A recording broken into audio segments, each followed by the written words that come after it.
No success in the world can compensate for failure in the home. That's why Club Wealth was founded, to help driven, successful, and busy real estate agents like you double their business while building a strong, balanced home life. Join us each week as high-producing agents and team leaders share their stories and unpack the principles and systems they've used to double, triple, and even quadruple their business while enjoying greater quality of life. And now, here's the latest episode of Club Wealth TV. All right, I don't know if we're live or not. Good morning, Club Wealth. I am Michael Hellickson. Just kidding. I am Brian Curtis, and I'm sitting in for Michael Hellickson today, who's off speaking at an Explode conference, is my understanding. So we've experienced technical difficulties this morning, but we are going to push through. We have a great guest. Neil's going to talk to us today about Home Partners of America and a great way to leverage another part of your business. So I'm just going to start with a real simple question. Neil, tell us what Home Partners of America is, and we'll kind of go from there. Hey, Brian, thanks so much for having me. So Home Partners of America is a right to purchase program. So their big goal is to get more people into home ownership. So they basically take renters and turn them into home buyers through getting them into a home now that they have access to purchasing at some point throughout their term living there.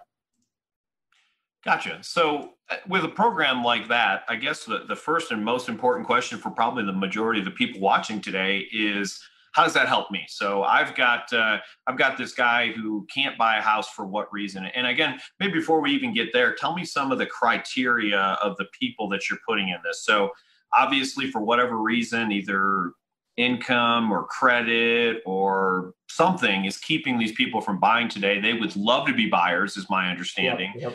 But unfortunately, they're held back by something. So what are some of the things that are holding them back, and what are some of the criteria that I can use to get some of these people into homes? Very good question. So most of the clients that we run into, the minimum requirements for Home Partners is 550 plus credit score, no evictions within the last 3 years. They actually allow bankruptcies as long as it's been discharged. So if it's been discharged at least 1 day, they will allow that. Same with foreclosures and short sales, as long as those have been completed. And at least the minimum requirement for income is $50,000 adjusted gross income for the household to get approved for the program.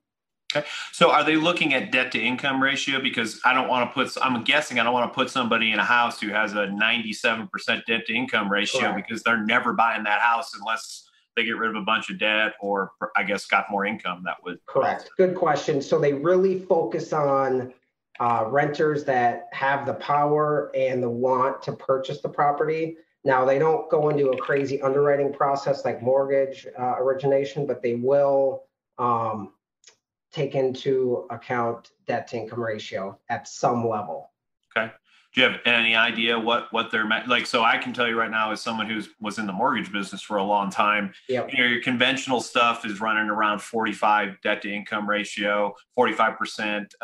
I've seen government stuff go up as high as 60, but 60 is that's a real exception for all the agents watching out there. Don't try and get all your people into 60% DTI.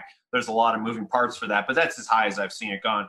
Do they have any kind of maximum minimum type thing? I've tried to figure out the algorithm for it, and it's not there. The best thing to do is just have them apply.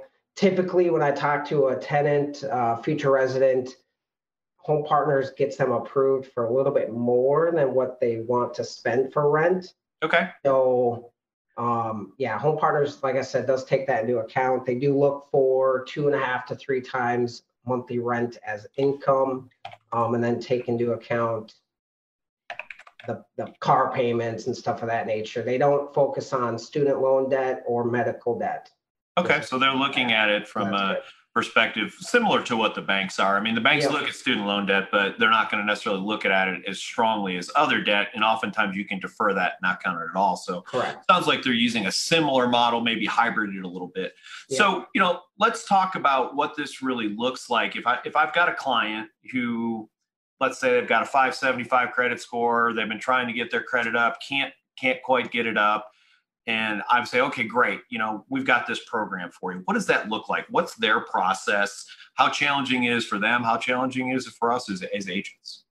Very good question. So it's very simple for the agent as long as you do it the right way. So what I've learned doing this for 2.5, 3 years is depending on what their rent budget is, the only thing I really care about, and this is critical, is their timing, right? So obviously we have to purchase a home.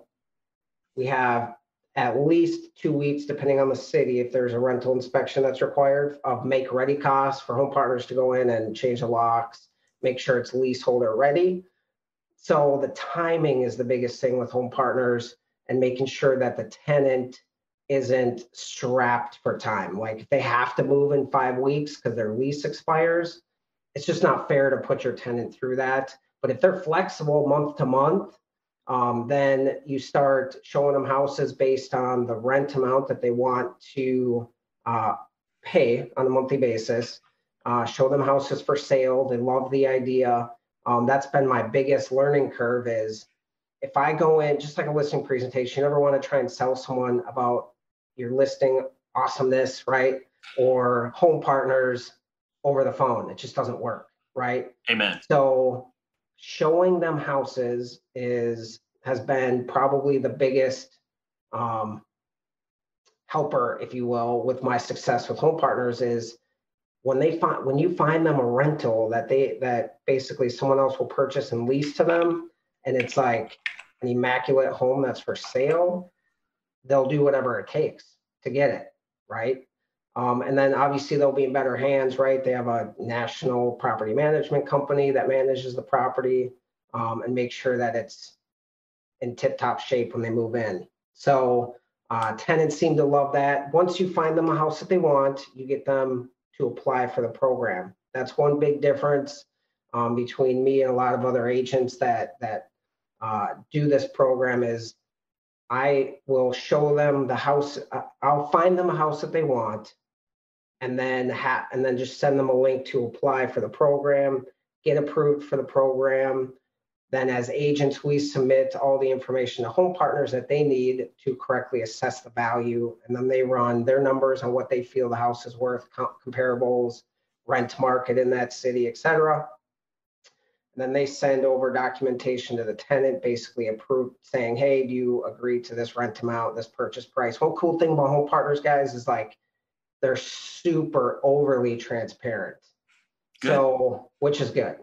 So they will let you know what the year 1, 2, 3, 4, 5 rent price is and the year 1, 2, 3, 4, 5 purchase price. Because both of those, depending on what city and state you're in, go up 3 to 5% each year.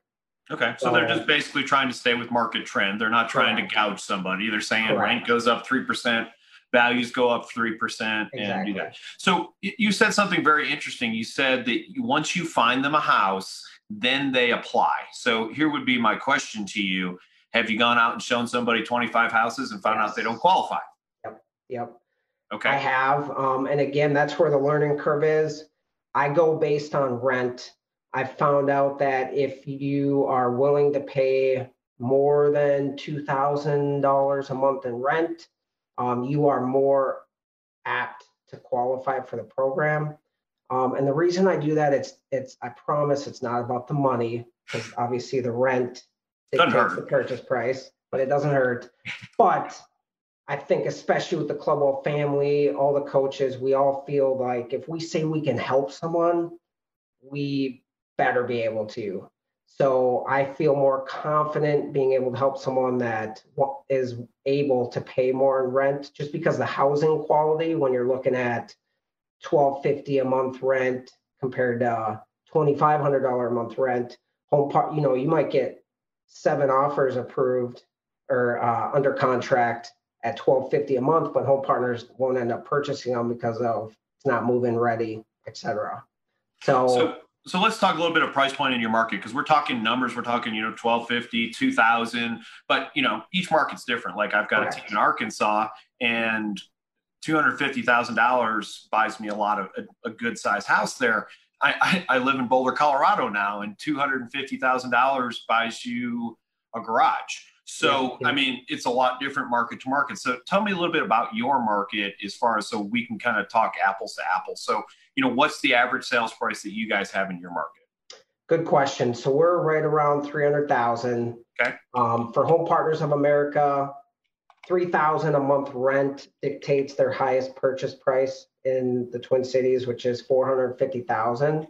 Now, I would, once you guys start getting familiar with Home Partners, go to their website, sign up as an agent, become certified. They have a video course that you can take to learn more about the program, and then learn your specific metro markets that participate in Home Partners, because it's not everywhere. Absolutely.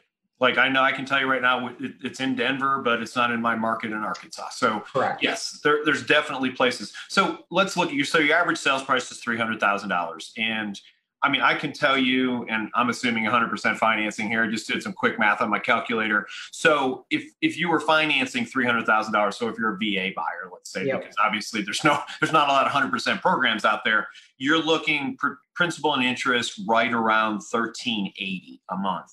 And then, of course, you have taxes and insurance. So, for you, an average person spending $300,000, approximately what would their house payment be if they were to purchase a house? They have good credit.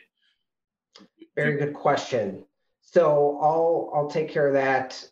Home Partners is not a lender. Right. So you have to get approved, obviously, from a third-party lender to figure out what the payments would be for the renter. But are you asking like what the rent? Just like I got a guy who's got an 800 credit score, has been at his job for 20 years. He wants to buy a $300,000 house. He's VA, so he's not putting anything down. What's that guy making on a monthly payment? Is it $1,500, $1,800, $2,000? About where does that fall? Is that for the rent?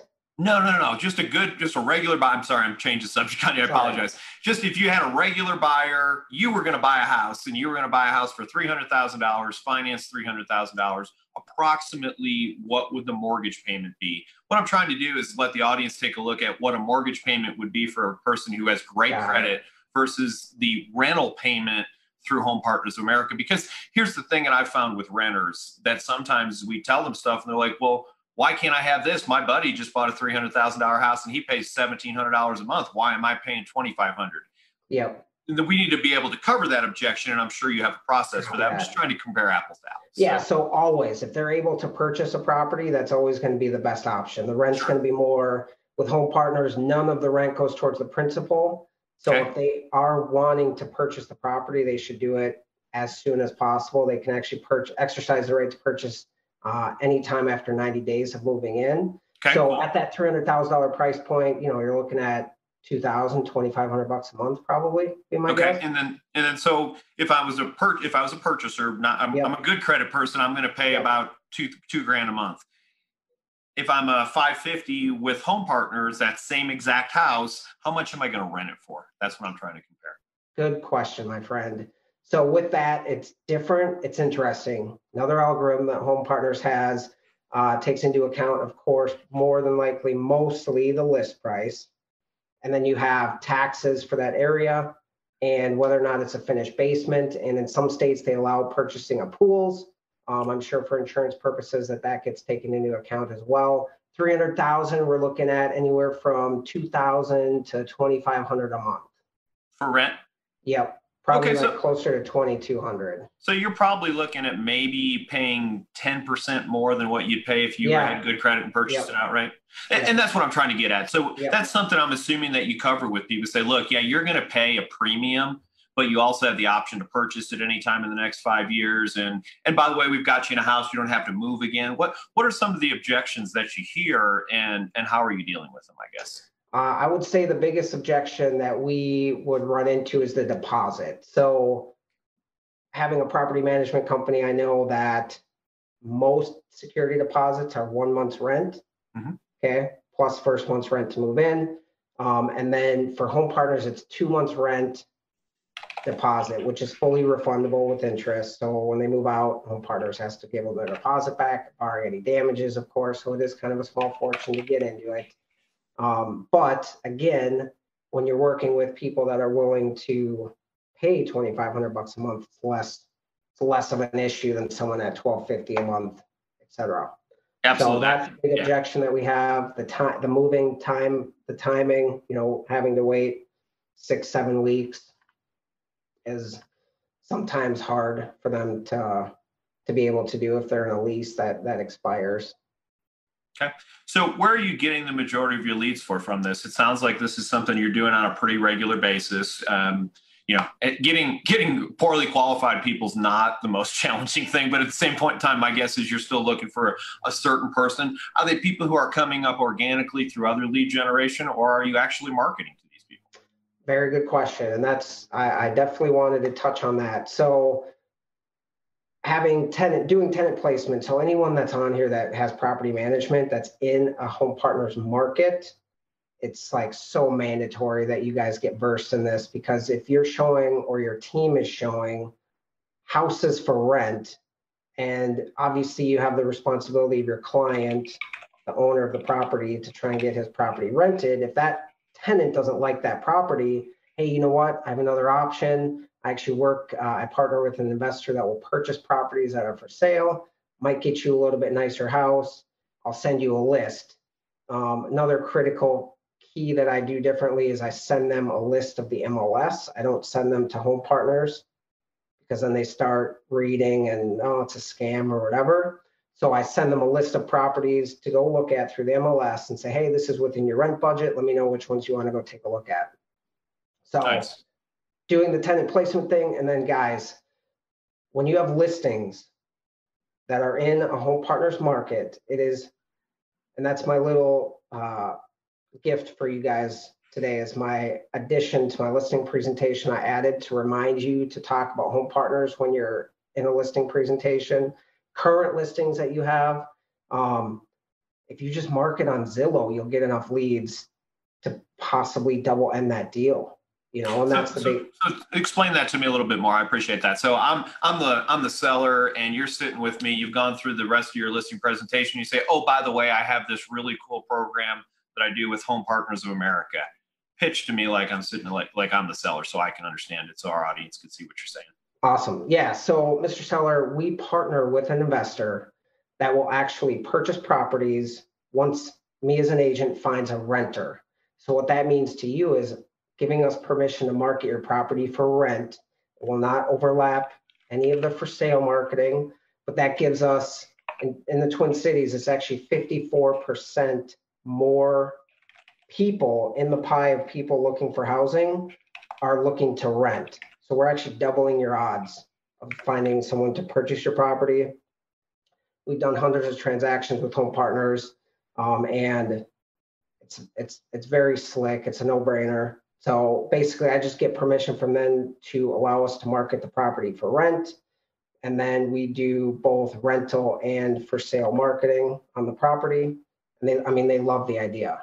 Do you have any sort of I'm an infographics guy. The odd thing about me is I'm not a visual learner, but I also understand that 70% of the population is. So do you have like an infographic that shows this is the number of people potentially who could buy your house, and then this is the number of people who could buy and rent, like a pie graph? You got it. Yep. If you go to, I believe Tara said it was clubwealth.com//Neil Lawson, you'll be able to download the exact infographic that I use in my listing presentation. Not branded, so you guys can brand it to your own.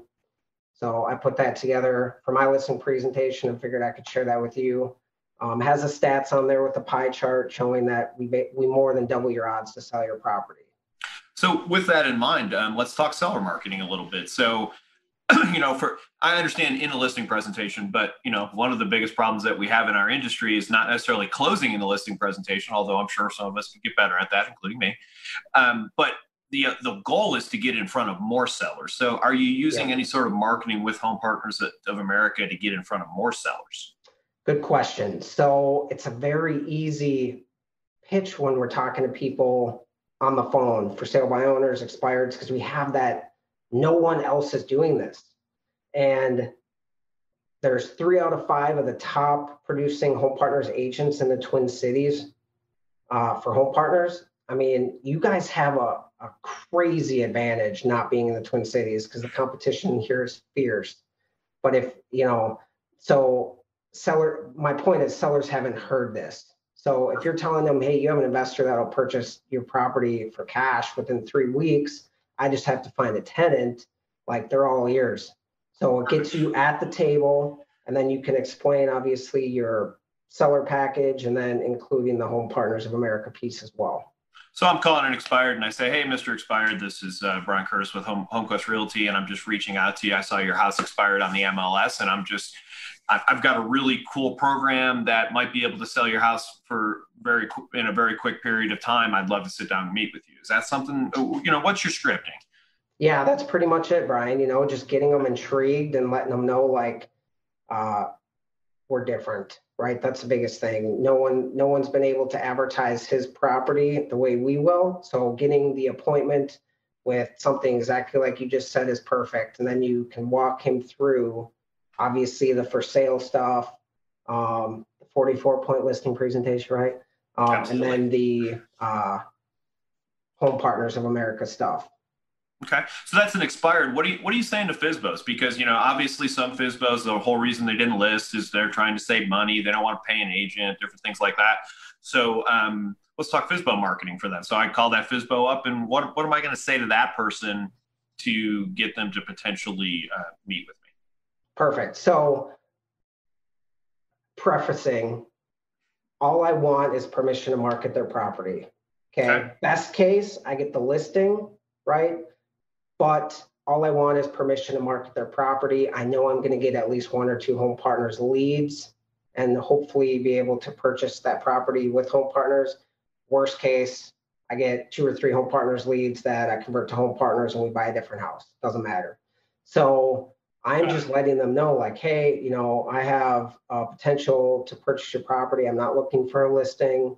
When would be a good time to sit down and see if this would be a good fit to help you market your property, because it is free. And again, all I want is a listing. If I show them value and start actually generating leads and showing the property, now you're top of mind, right? Maybe doing an open house for them, and then you'll end up getting the listing.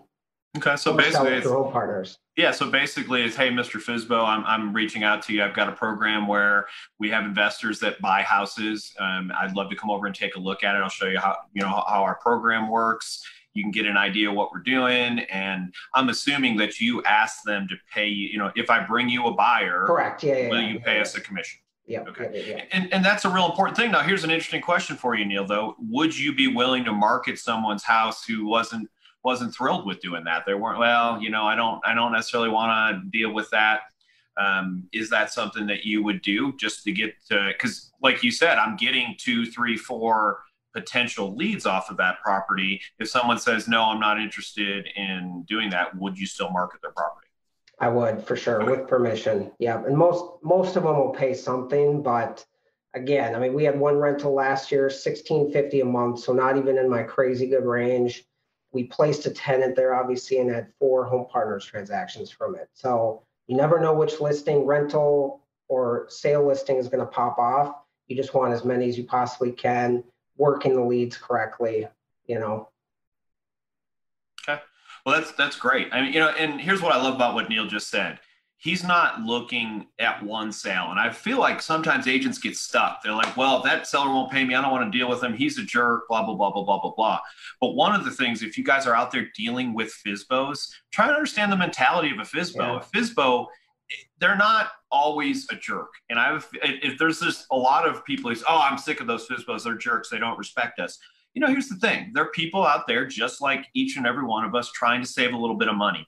They probably don't understand the real estate process. They've sold 2 houses in the last 15 years it is a seller's market in most of the country right now. So the truth of the matter is it's not that hard to sell a house.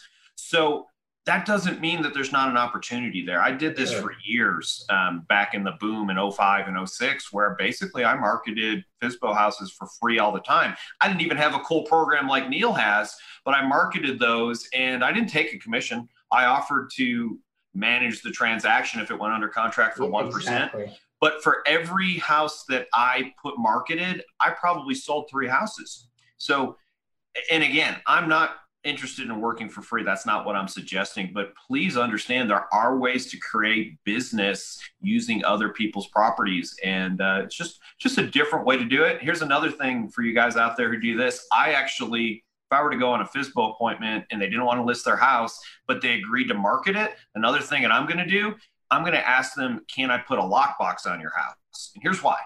Because my thought is that, and then we train them a little bit. So, you know, you've dealt with FSBOs. Realistically, if 10 people call a FSBO, how many of them are agents, Neil? Yeah. 6, 7, 8 out of 10 are probably agents. So it's a really cool trick. You put a lockbox on their house and you give them this script. Guys, are you sick and tired of dealing with all these agents who are really just coming over trying to list your house? And of course they are. And then you say to them, here's a simple thing. I'll put a lockbox on your house. And next time somebody calls you and says, hey, I want to, I want to come over and look at your house. Great. There's a lockbox on the front door. What time are you going to be there? Now you've eliminated that client meeting with another agent, and the client didn't want to meet with an agent. They just want to sell their flipping house. They don't want to go to 17 listing appointments a month that they thought were somebody bringing them a house, because we all know the script. I'll be in your neighborhood next week. I have a buyer. No, you don't. So anyway, just an interesting aside as we look at that. What other kind of marketing are you doing? Are you doing any direct marketing like Craigslist or Facebook or any of that type of stuff? I am not. So we used to do Facebook marketing, and if you're not smart with it, you'll get inundated with hundreds of leads a day. I mean, you could spend your whole day responding back to people that make $50,000 a year as a family, but they want to rent, $2,000 a month houses, right? Or you just get people come out of the woodwork when you advertise on Craigslist for sure. If you just search your city for Craigslist, I know in the Twin Cities, it's just inundated with home partner stuff. So people are they're not about it anymore. So most of our marketing, and that's why I wanted to talk about listings. Another way to market properties, guys, and this is so critical. If you work with investors who are flipping properties, you can check with your local MLS boards or whatever, but coming soons have been huge. So we get to market it and possibly sell it before it even hits the market through home partners. Okay. So we'll market the property for rent. There's a way, if you want, Brian, I can show you exactly how I look up a property, what it would be worth. Absolutely. Or what it would rent for. So let me share my screen here and I'll show everyone what I do here. So this is where the areas are that's allowed. So I can send that, I posted it in the group. I can post it again so everyone knows where Home Partners exists. And let me pull up the site. So if you just go to homepartners.com, and then you go to Rent Estimator, just click no for, is it on the MLS? Log in here quick. Typically don't have to log in, but. Technology works great, except when it doesn't, right? Telling you. Then it shuts down their site. And this is key because now once you figure out what the rent amount is, it'll say, is the property, I mean, you know where to go. You guys aren't dumb. You guys will figure it out. Is a property currently listed on the MLS? It'll make me log in. Just make an account, then go here. Next question is like what the taxes are, what the annual taxes are, what the address is. Guys, it's critical. You can check, you can run the address and make sure that it's in a Home Partners approved community. Then it'll ask if it has a finished basement, because that adds on to the rent. Has a homeowners association, and then it'll also ask if there's one more thing. I'm trying to think of what it is. I wish it would pop up, but you'll be able to figure it out. You can pull the tax information from the county records or whatever, and then it'll literally populate what the rent would be. Oh, the purchase price, right? So if your investor's like, hey, we're going to list it at $299.9. Put the purchase price in there. It'll populate exactly what the rent is. Then you go and market that rent, just consumer facing everything. Just say rent is estimated, it'll roughly be around this amount, just so that, no one's getting upset if it's not the correct rent amount. But so again, basically, I'm going to fill that out, and I'm going to put in 123 Main Street in Minnesota, and I'm going to put all the data in there. Then it's going to kick back to me that basically, if they were going to rent, if Home Partners buys this house, they'll rent it for $2,500 a month. You got it. Okay. And then so are you doing that before you go on a listing appointment so you can share that with the seller? I am, for obvious reasons. I don't want to talk about it if it's not in an approved community. Sure. So, yep. So I just double check the address. You can even do it right from your phone. I've done that. If I'm just, running from appointment to appointment, check the address on my phone. Great. It is an approved community. And then I go into why that's so great.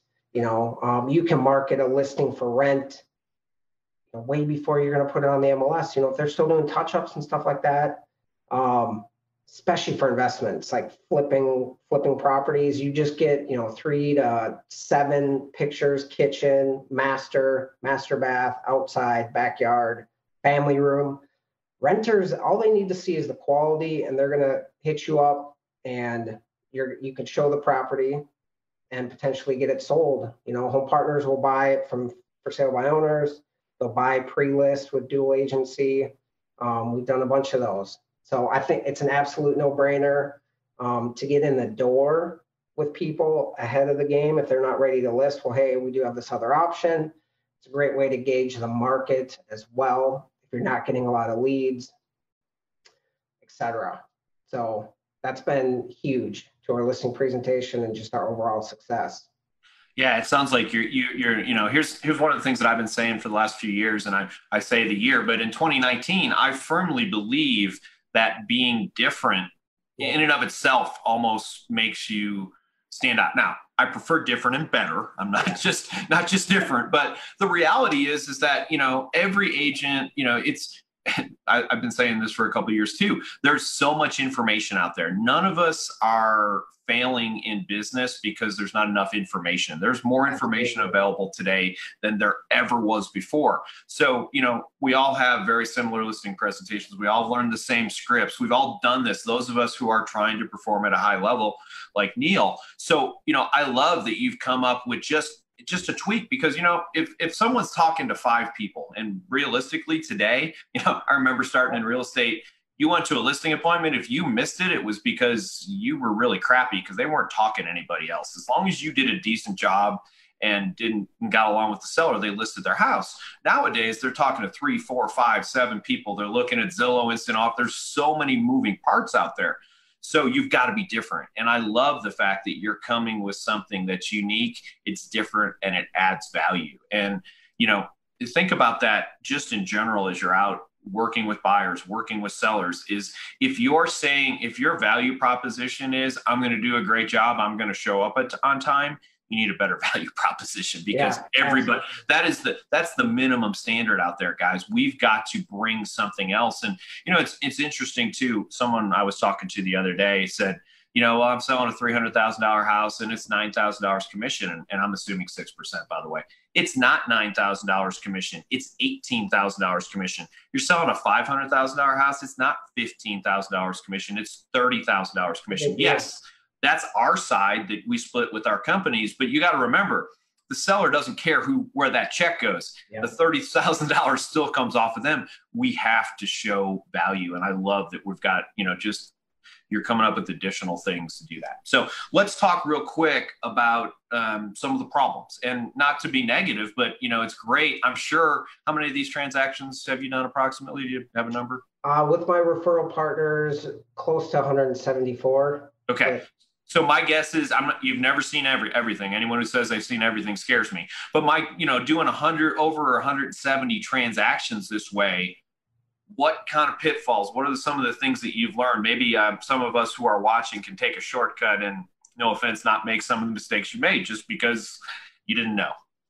I'm glad you brought that up. It was a year before I finally realized some of the things that home partners would always call an inspection. So they have changed some of their guidelines for houses that they will and won't purchase. The house has to be updated, and any age of the house prior to 1980 has to be updated.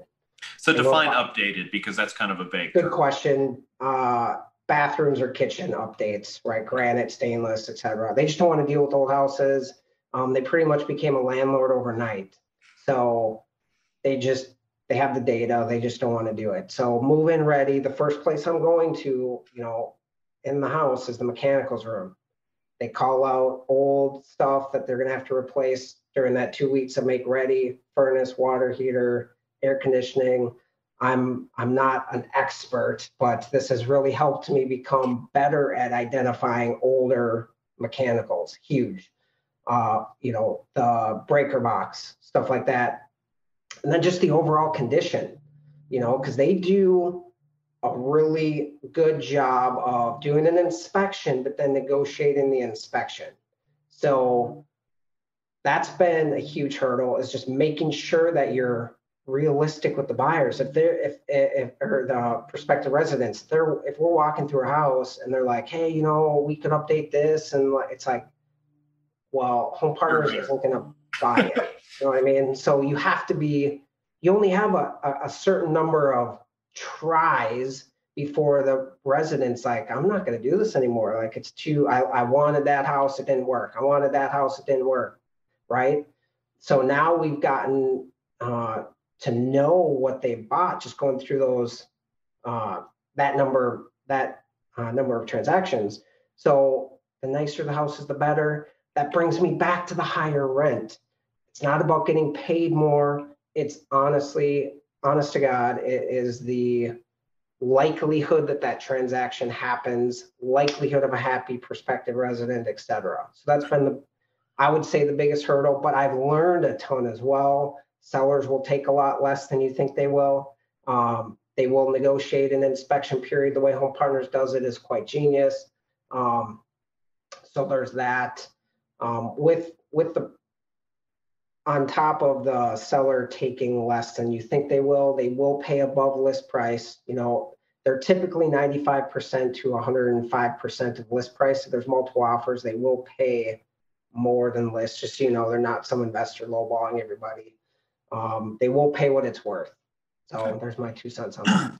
So let me ask you this. So some of the things that have just kind of, and I'll be honest, I've never done a single one of these transactions. Yeah. So Neil's the expert, not me. I'm just having these thoughts as I go along. So if I was in an ideal world, and I know we don't live there, I want a roof that's less than 10 years old, heat and air that's less than 10 years old, AC that's less than 10 years old. Do you try and focus on that stuff? Do you go through the MLS, talk to the listing agent, find that information out before you go and show them a house? Because it sounds like you could walk into a great house, like, a house that I bought, for example, in 2014. It's a great house, but I had to replace the heat and air almost immediately because it was 15 years old and it just started to fail. It wasn't a bad house, but I can see Home Partners of America going, hey, that AC is 15 years old. We know sometime in the next 3 years, we're going to have to, get rid of that. We want to deal with it now. So what's that process look like? And, how are you making sure that you're not showing houses as much as possible that you're going to not close on? Very good question. So newer the house is, the better, of course. Another thing is when you're walking through the house, I look for additions, anything that maybe the seller did themselves or any DIYs. No permits that were pulled. It's an absolute, Home Partners won't mess with it. I will say I do not reach out to the agent to check the age. When I'm walking through a house, when I first see it, I'm like, Home Partners will buy it. Then I'm walking through the house and my percentage is either going higher or lower, right? Based on what I see. So that's kind of where I have a reality check with the prospective resident. If there's just some weird stuff that weren't in pictures, like the odds, we can try, don't get me wrong, but the odds are lower than whatever. So I won't necessarily reach out to the agent. I will definitely look at the seller's disclosures though. If I know that the prospective resident loves it, mostly looking at the age of roof, like you brought up, and the permits to make sure that all permits were pulled, and then any insurance claims and stuff like that, make sure that the seller said that they did all the repairs, through a contractor and stuff like that. Good. And I imagine there's some scripts that go along with this. And, correct me if I'm wrong, but if I was working with one of these people, I would politely let them know that they kind of suck as a buyer. So, again, politely, I'm not going to say that, but I would say, look, guys, you have some restrictions. And because of that, we're going to narrow it down to this group of houses that are going to qualify. And I know that you love this house built in 1974 on 2 acres that has a pool and a barn. I appreciate that, but that is not your situation. Get your credit score up, get some more income, then we'll go look at that. So I've got to believe more than just even a regular buyer, you have to maintain control. And I think I would be pretty aggressive on the front. Guys, I can do this for you. However, please understand, these are the boxes that we have to fit in. Are you okay with that? And are you doing stuff like that to make sure that you're not out showing houses and wasting your time? Well, I will show houses, and if that has to get brought up, I like to stay, unless I have to, I keep negative out. I know you want to set the reality, but unless I have to, I'm not going to. So a lot of times, when I'm training an agent in and we're doing like a home partners thing and they're showing a tenant, they'll say, hey, well, home partners won't even buy it. The tenant will be like, number one, it raises red flags. Number two, it's like, oh, I didn't like this one anyways. So I wait till they show some sort of interest before I bring up like, hey, all I want to do is make sure that this happens, right? You're happy, you get the house that you absolutely love, that you want to, live in for as long as you want, potentially purchase it, right? This is what I know. Home Partners needs move-in ready, a couple red flags. I'm not saying it's a deal breaker. I'm just letting you know, there's time. The biggest obstacle is the time, right? You have the 10-day inspection that's required for Home Partners, and they wait till that last day. So if you only have 7-8 weeks, you only have one house to try on. So, you can always go back to that house or just let them know like, hey, from my experience, the odds aren't as good. Like they might get it under contract, but then they'll find the old furnace, the roof is old, and they'll call it out, and then maybe we can't negotiate to purchase the property after inspection. Gotcha. So I found my best success keeping the negative out until they love a house that I don't think Home Partners will buy. And it's worked. Okay. Yeah, that's great. And, I love that. I heard you say a couple of things today that I really love. It doesn't feel like you're overqualifying people. And as real estate agents, as a group, I'm not talking about those watching Club Wealth TV necessarily. We do have a tendency to overqualify. And I feel like we lose transactions. So we're so 100%. Busy qualifying. And by the way, the reason I say that is, no one wants to feel like they're being overqualified, so, do that subtly, get an idea what someone wants, but, go and meet people in person. I love that you said that too, right. That the first place I'm going to try and do that is in a house, because the reality is if they've spoken to other agents, they've probably gotten this. Oh, you're not approved by a lender. Oh, your credit score is below 600. Oh, I don't have time, attention, detail for you. So my guess is, and again, not personally have done this, showing up and showing these people that you have something for them and you're willing to work with them, I'm going to guess you get a ton of referrals from it. I'm going to guess that the people really appreciate what you're doing. It kind of reminds me back when I started in 2005, we probably got some people in the houses who shouldn't, but that's a different story. But we really worked our butts off getting people with not such good credit and helping them and structuring stuff. Those people were clients for life because we bent over backwards for them. And it sounds like you're doing the same thing with Home Partners, and it sounds like you're doing a great job with it. So we've got about 30 seconds left, Neil. I'm just going to, final thoughts. What's one last thing that you want to say to the audience that they need to know about the Home Partners program? Use it. Sign up, unless you're in the Twin Cities. Long, I hope you're not watching. But yeah, definitely sign up. Get registered, do the certification, and I'm an open book, clubwealth.com/Neil Lawson, get the PDF that you can add to your listing presentation. Like I said, I'm an open book. Find me on Facebook and BSM. I'm speaking there. So make sure that you come and say hi. Absolutely. So, I'll kind of conclude with that. If you have questions, Neil's already said he's happy to talk to you. We really appreciate that. That's that giving back spirit that we were kind of talking about. So thank you so much for doing that. And thank you for being on today. So much amazing information. And, Neil's got that download, get that download. And more importantly, go to BSM. Neil will be there. Get an opportunity to talk to him. He'll walk you through it, I promise. And so thanks, everybody, today. Neil, thank you so much for being on. And I look forward to seeing you here in a couple of months at BSM. Thanks, Brian. Thanks, everybody.